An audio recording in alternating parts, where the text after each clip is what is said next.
Recce क्या है? क्या दूर बैठे किसी व्यक्ति को हीलिंग दिया जा सकता है? क्या ऑरा जैसे किसी चीज का अस्तित्व होता है? तो आइए आज इसी पे बात करते हैं।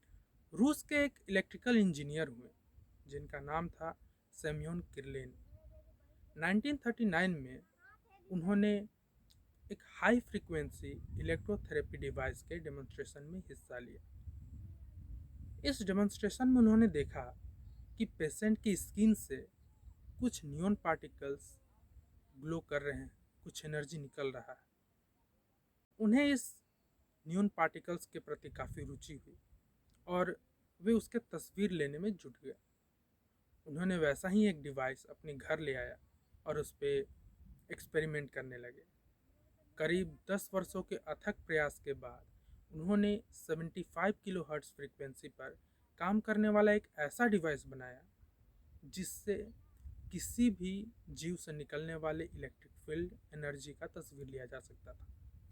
उन्होंने सबसे पहले अपना तस्वीर निकाला। इस तस्वीर पे उन्होंने देखा कि उनके चारों ओर एक एनर्जी फील्ड है जिसे आमतौर पर हम ऑरा के नाम से जानते हैं। उन्होंने कुछ पत्तियों के साथ एक्सपेरिमेंट किया।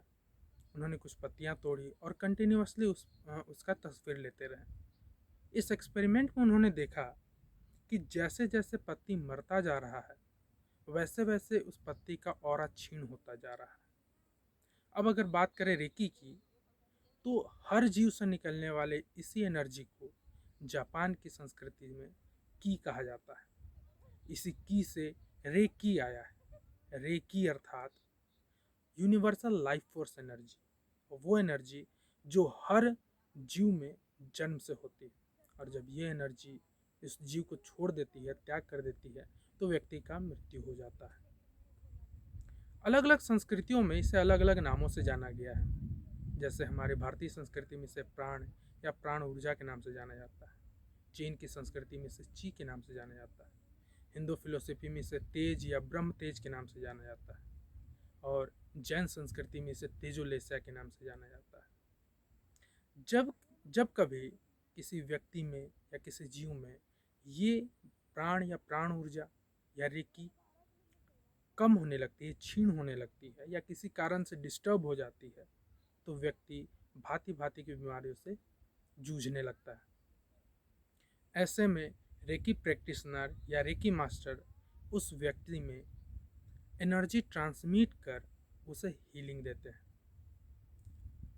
अब अगर मुझे रेकी को डिफाइन करना हो तो मैं कहूँगा reiki is a technique to transmit the energy from one person to another in order to heal the person।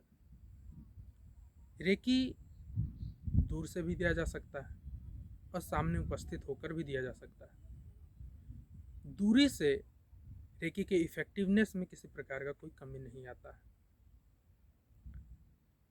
अब मन में कई सारे सवाल आते हैं कि जब रेकी दिया जाता है तो वो एनर्जी किस प्रकार किसी व्यक्ति को हील कर देती है, स्वस्थ कर देती है। रेकी का वर्किंग क्या है, मैकेनिज्म क्या है और रेकी प्रैक्टिशनर इतना ऊर्जा लाते कहाँ से हैं कि वो किसी को एनर्जी ट्रांसमिट करते हैं। ऐसे सवालों की चर्चा हम अपने आने वाले वीडियो में करेंगे। तब तक के लिए स्वस्थ रहें, सुखी रहें।